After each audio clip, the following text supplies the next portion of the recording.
My life as a child factory worker during the Industrial Revolution started the day my father died in the mine collapse.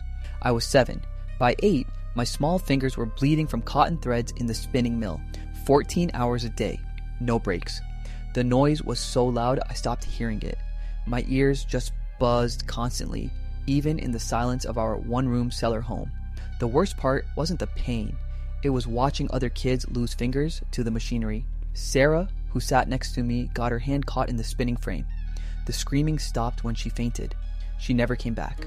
My mother said we were lucky. Lucky.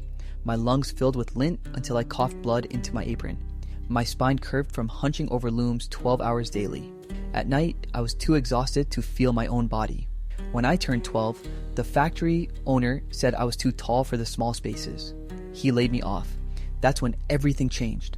A school teacher found me begging on the street and taught me to read. Words became my escape.